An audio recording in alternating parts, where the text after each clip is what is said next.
আসসালামু আলাইকুম ওয়া রাহমাতুল্লাহ। দুইটা একসাথে চলে গেছে, তাকবীর আর সালাম। আবার সালাম দিয়ে দিই, আসসালামু আলাইকুম ওয়া রাহমাতুল্লাহ। কেমন আছেন সবাই আপনারা? আলহামদুলিল্লাহ, আলহামদুলিল্লাহ রাব্বিল আলামিন, ওয়াসসালাতু ওয়াসসালামু আলা রাসূলিল কারীম ওয়া আলা আলিহি ওয়া সাহবিহি ওয়া আহলি বাইতি আজমাইন, আম্মা বা'দ। ফোরাম অফ ডিপ্লোমা ইঞ্জিনিয়ার্স বাংলাদেশের উদ্যোগে আয়োজিত 24তম প্রতিষ্ঠাবার্ষিকীর এই সম্মেলনের সম্মানিত সভাপতি, ফোরামের সম্মানিত সভাপতি প্রবীণ প্রকৌশলী জনাব গিয়াসউদ্দিন আহমদ, এখানে উপস্থিত বাংলাদেশ জামাত ইসলামীর সম্মানিত সেক্রেটারি জেনারেল, সাবেক এমপি অধ্যাপক মিয়া গুলাম পরওয়ার, প্রকৌশলী সমাজের সম্মানিত নেতৃবৃন্দ, প্রকৌশলী ভাইয়েরা, আল্লাহ তাবারক ওয়া তাআলার শুকরিয়া আদায় করছি। একটা মুক্ত পরিবেশে আজকে আমরা সবাই এখানে মিলিত হতে পেরেছি, আলহামদুলিল্লাহ। কথা শুনতে পারছি, কথা বলতে পারছি, আলহামদুলিল্লাহ। আমাদের ভাবনা জাতির সামনে তুলে ধরতে পারছি, জাতির ভাবনা বুঝার সুযোগ পাচ্ছি, আলহামদুলিল্লাহ। আজকে যারা এখানে দুটি হলে বসে আছে, নিচতলা এবং এই তৃতীয় তলা মিলে, তারা সমাজের এমন একটি গুরুত্বপূর্ণ জায়গার মানুষ, যাদের হাতে রাষ্ট্রীয় বাজেটের শতকরা 70% মাঠে ময়দানে বাস্তবায়িত হয়। বাংলাদেশের উন্নয়ন বলতেই প্রধানত বোঝায় ভৌত অবকাঠামোর উন্নয়ন, ইনফ্রাস্ট্রাকচার ডেভেলপমেন্ট। এটা বিভিন্ন দিকে, রোড থেকে, রাস্তাঘাট থেকে শুরু করে খাল, ড্রেনেজ, এভরিথিং এর মধ্যে ইনক্লুডেড।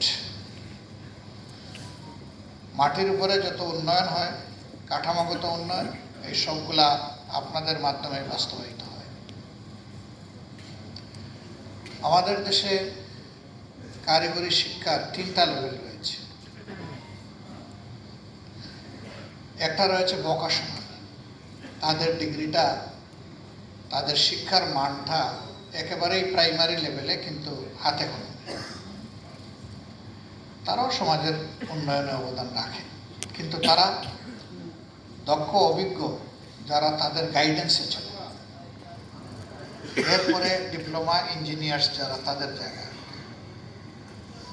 মাঠে ময়দানে যতগুলা প্রকল্প, কর্মসূচি বাস্তবায়ন হয়, সবগুলা সরাসরি তদারকি কিন্তু আপনারাই করেন। এই তদারকিগুলা যারা বিএসসি ইঞ্জিনিয়ার, তারা করেন না বা করতে পারেন না, যেটাই বলা হয়। তারা কিছু দাপ্তরিক হাইয়ার লেভেল দায়িত্ব পালন করেন, পলিসি তারা মেক করেন। আমরা মনে করি যে রাষ্ট্রীয় অবকাঠামো উন্নয়ন বাস্তবায়নে যাদের অবস্থান, তাদের সকল স্তরের প্রতিনিধি নিয়েই পরিকল্পনা তৈরি হওয়া উচিত। এমনকি যারা ভোকেশনাল ট্রেনিং নেন, তাদেরও 1-1 প্রতিনিধি থাকা দরকার, তাদের অভিজ্ঞতাকে এখানে সংযুক্ত করা দরকার। কিন্তু আমাদের ব্যুরোক্রেসি, আমলাতন্ত্র এত জটিল, ইভেন ইঞ্জিনিয়াররাও ইঞ্জিনিয়ারদের পলিসি নির্ধারণ করেন না। এই জায়গাটাকে অবশ্যই যদি আমরা ঠিক করতে না পারি, শুধু ইঞ্জিনিয়ারদের ব্যাপার না। এখানে আসার আগে আমি ছিলাম আমাদের ডক্টরস ফোরামের যারা, তাদের একটা সম্মেলনে। এখানে শুনলাম যে আলহামদুলিল্লাহ 1400-এর অধিক ডেলিগেট আপনারা অংশগ্রহণ করছেন। সেখানে 6000 ডেলিগেট ছিল। তারাও তাদের একই দুঃখ যে আমাদের পলিসি বানায় ব্যুরোক্রেটরা, আমরা বানাইতে পারি না। এখানেও যদি জিজ্ঞেস করি তাই দেখব।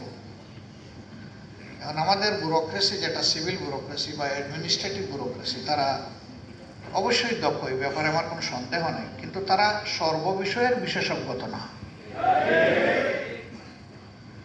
সংশ্লিষ্ট বিষয়ের বিশেষজ্ঞদেরকে যদি সম্পৃক্ত করে প্রকল্পের পরিকল্পনা নেওয়া হয়, সেটা হয় অধিক সঠিক হবে, উপযুক্ত হবে, বাস্তবায়িত হবে সুন্দরভাবে।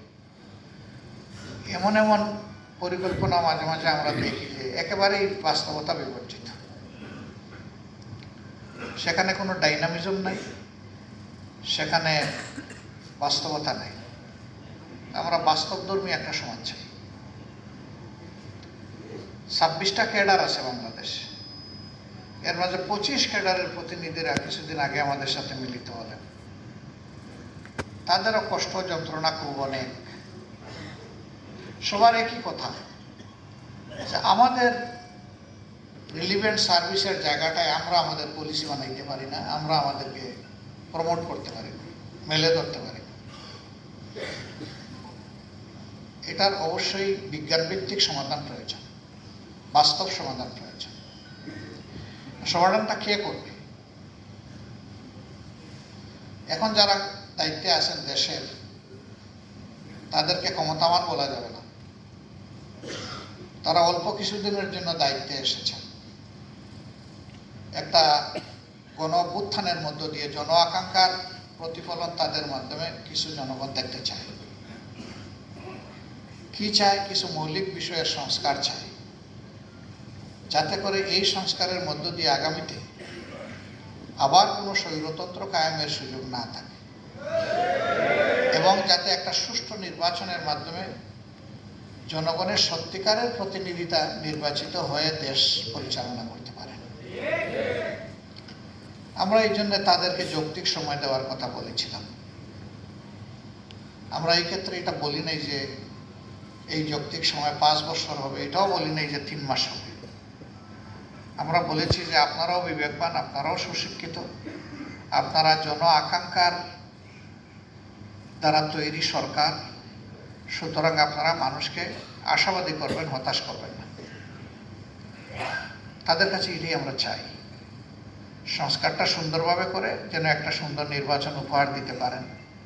এই সংস্কারের জায়গায় কিছু আইনের সংস্কারও দরকার পড়বে, কিছু নিয়মকানুনের সংস্কারও দরকার। সাধারণত আমাদের দেশের ইতিহাস বলে, আমরা অন্য দেশে যাচ্ছি না, যে আমরা যখন বিরোধী দলে থাকি তখন আমরা জনগণের পক্ষে অনেক কথা বলি এবং বলি যে এই আইনটা গণবিরোধী আইন। কিন্তু আমরাই যখন আবার নির্বাচিত হয়ে কোনো সময় ক্ষমতায় যাওয়ার সুযোগ পাই, তখন এই কথা অন্তত 5 বছরের জন্য ভুলে যাই যে একদিন এটা বলেছিলাম। ফলে ওই কালো আইনগুলা তার জায়গায় থেকে যায়, থেকে আরো কালো কুচকুচে হয়। আগের সরকার এই কালো আইনের সুবিধা নিয়ে তার বিরোধী পক্ষকে দমন করে, পরের যারা আসে তারা আইসা ওইটাকে আরো অতীতের সমস্ত অভিজ্ঞতা একত্রিত করে কাজে লাগায়। আমি একদিন একটা ফার্মাসিউটিক্যাল ইন্ডাস্ট্রির সেন্ট্রাল অফিসে বসা, তো যার সাথে বসেছি তিনি একজন ডাক্তার, তিনি সরকারি চাকরি করতেন, এরপরে রিজাইন করে তিনি চলে এসেছেন। বললেন যে আমাকে নিয়ে দিছে অমুক জায়গায়, আল্লাহ যদি কোনোদিন সুযোগ দেয় ওদেরকে পাঠাবো তালপট্টিতে। বললাম বেশ, তো আপনাকে দেশের বাউন্ডারির ভিতরে রেখেছিল, আপনি একদম ঠেলা মেরে সমুদ্রের ভিতরে পাঠিয়ে দেবেন। তো ওরা তাইলে দোষ করছে কি? আপনি যদি এইটা করেন তাইলে এরা তো তাই করেছে। ভাই, এই যে মানে সবসময় নিজের দিকে টানার যে রাজনীতিটা, এই রাজনীতি কার্যত আমাদের দেশের অগ্রগতিকে কোমরে দড়ি বেঁধে পিছনের দিকে বেঁধে রেখেছে, সামনে যাওয়া যাচ্ছে না। আর যেটুকু বা ডেভেলপমেন্ট হচ্ছে সেখানে ব্যাপক ভিত্তিক দুর্নীতি হচ্ছে। কোনো একটা ছোট প্রকল্প তার স্টিপুলেটেড টাইমের ভিতরে শেষ হয় না। এটা হয় না যারা এই প্রকল্প অনুমোদন করে দিয়েছেন তাদের কারণেই হয় না, কারণ তাদের পেটের আংশিক ভরেছে, বাকিটা এখনো খালি আছে। টাইম বাড়লেই বাজেট বাড়ে, যৌক্তিক কোনো কারণ নাই যে কেন এটা দীর্ঘায়িত হলো। আর যদি সময় লাগবে তো আগে কেন এই টাইম সামনে রেখে আপনারা সময় ফ্রেম বাঁধেন নাই? এটা একেবারেই পরিষ্কার নেকেট, যে শুধুমাত্র একটা গোষ্ঠী বা কিছু ব্যক্তির সাথে রাষ্ট্রকে ফুকলা করার জন্য, লুটপাট করার জন্য এগুলা হয়ে থাকে। এর সাথে আপনাদের কোনো সম্পর্ক নাই, কারণ আপনারা পলিসি লেভেলে নাই। আপনারা শুধু করুণভাবে এই দৃশ্য দেখেন আর মনে মনে কষ্ট পান যে দেশের এই ক্ষতিটা হয়ে যাচ্ছে, সমাজের এই ক্ষতিটা হয়ে যাচ্ছে। এই জন্যই আমাদের বার্তা হচ্ছে ওই যে বৈষম্য বিরোধী ছাত্র জনতার আন্দোলন। আমরা সমাজের সর্বক্ষেত্রে আমরা সুবিচার চাই, একটা ভারসাম্যপূর্ণ সমাজ চাই, যেই সমাজে মানুষ মূল্যায়িত হবে তার মেধা, অভিজ্ঞতা এবং যোগ্যতার কারণে। এখানে কোনো দল দেখা হবে না, এখানে পলিটোক্রেসি চলুক, এটা আমরা চাই না। আমরা চাই মেরিটোক্রেসি চলুক। তো মেরিটোক্রেসির স্লোগানকে আমরাই শুধু দিই না, অনেকেই দেন। কারো কথা শুনে মানুষ বলে যাচ্ছে দেখি তারা গেলে কি করতে পারে, মেরিটোক্রেসি হয় কিনা। আবার কারো কথা শোনা মাত্রই বলে যে হ্যাঁ আপনাদেরকে চিনা আছে, আপনারা কোন মেরিটোক্রেসি আমাদেরকে দিবেন। এ দুটি আছে। কেন রাজনীতিবিদদের ব্যাপারে মানুষের এই দুর্বল, এই কষ্টদায়ক ধারণাটা হবে কেন? যদি রাজনীতিবিদরা স্বচ্ছতার জায়গায় থাকেন তাহলে জনগণ অবশ্যই তাদেরকে রেসপেক্ট করবে। এখন আমাদের সমাজটা হয়ে গেছে এমন যে সবাই চতুর্দিকে এখন শুধু অধিকার আদায়ের স্লোগান তুলে। আপনারাও আশা করি মাঝে মধ্যে তুলেন, কারণ তুলতে তো হবে, না তুললেও হয় না। সবাই তুললো, আপনি চুপ করে থাকবেন, তাইলে সরকার মনে করবে এরা বোধহয় খুব ভালো আছে, এদের আর কিছু শোনা লাগবে না। তো মাঝে মাঝে আপনাদেরও একটু কুচা দিতে হয়। কিন্তু আশ্চর্যের বিষয় যে জনগণের জন্য আপনার এই সার্ভিস, এটা হেলথ সার্ভিস বলেন, ইঞ্জিনিয়ারিং বলেন, সোশ্যাল ওয়েলফেয়ার বলেন, অথবা অ্যাডমিনিস্ট্রেটিভ সার্ভিস বলেন, ফরেন সার্ভিস বলেন, যে সার্ভিসগুলো যে জনগণের জন্য, ওই দাবিতে জনগণের অংশটা খুঁজে পাওয়া বড় কঠিন। সব হলো যে অমুক ক্যাডারে এইরকম সুবিধা আছে, আমার নাই কেন, আমি আমারটা চাই। তুমি সেক্রেটারি পর্যন্ত হয়েছে, এখন আবার তোমার সিনিয়র সেক্রেটারি হতে হয় কেন? তো তোমার যে মেধা সেই মেধা তো আমার আছে, আমি নই কেন? এই কেনর জবাব কে দিবে? তো কেন, এই কেনটা কেন? এই কেনটা এই কারণেই যে এখানে কোনো ন্যায় বিচার নাই। এই কারণে যেই সমাজে ন্যায় বিচার প্রতিষ্ঠিত থাকে সেই সমাজে অধিকার বেশি চাওয়ার প্রয়োজন হয় না। যার যার অধিকার তার তার ঘরে তার তার হাতে চলে যায়।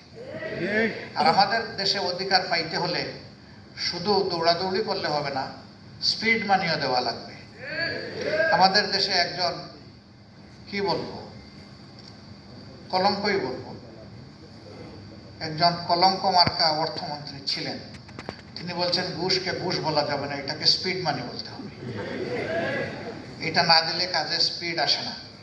মানে রাষ্ট্রীয়ভাবে ঘোষণা দিয়ে অর্থমন্ত্রী বলে দিলেন যে তোমরা প্রয়োজন মতো ঘুষ খাও, এটা এখন থেকে আর ঘুষ না, এটা তোমাদের পাওনা, এটা স্পিড মানি।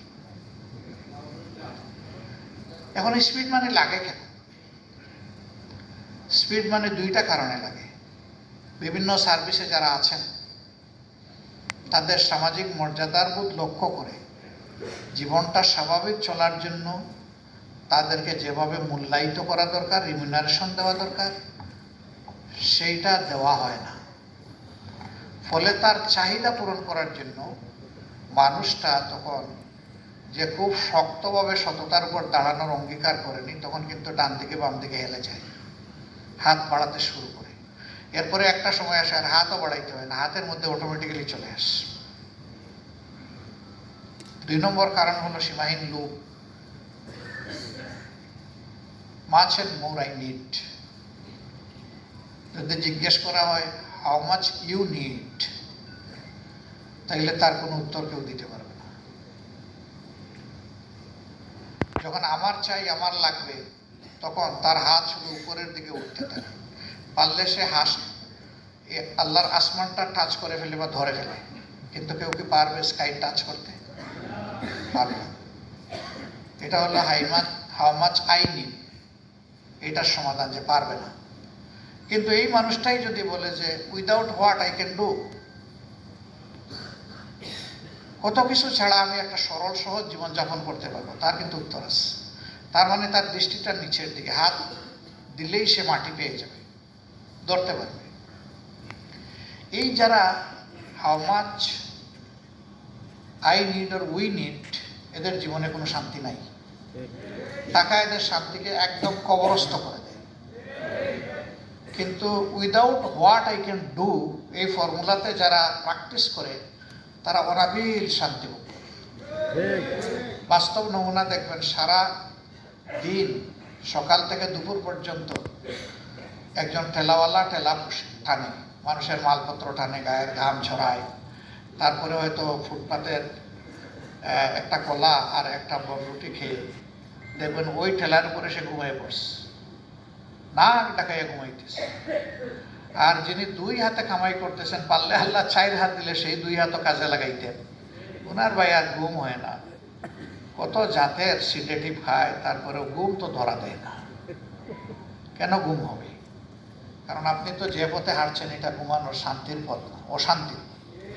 আপনি হাজার মানুষের অর্থ চুরি করছেন, আপনার আল্লাহর দেওয়া মেধাকে অপব্যবহার করে আপনার কলমের মাধ্যমে, আপনার মুখের মাধ্যমে আপনি শান্তি পাবেন কি? এখন সবার অবস্থাটা এমন, বিশেষ করে রাজনীতিতে আমরা স্লোগান দিই, আমার চেয়ে দল বড়, দলের চেয়ে দেশ বড়। আর প্র্যাকটিস হলো দেশের চেয়ে দল বড়, দলের চেয়ে আমি বড়। আমি ঠিক আছি তো দেশ ঠিক আছে, আমি নাই তো কিসের দেশ আর কিসের দল?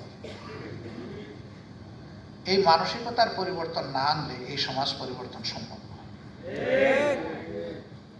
কারে দিয়ে আসবে এই মানসিকতার পরিবর্তন? আল্লাহর ফেরেশতারা আনবে নাকি মানুষকে দিয়ে আনতে হবে? মানসিকতা হইল মানুষের সাথে সম্পর্কিত, মানুষের মধ্যেই চেঞ্জটা আনতে হবে। Will bell the cat. তাহলে বিড়ালের গলায় এই ঘন্টা বাঁধবেটাকে? এটা বাঁধতে হবে আমাকে, এটা বাঁধতে হবে আপনাকে। যতদিন সাহস করে আমরা এই সিদ্ধান্ত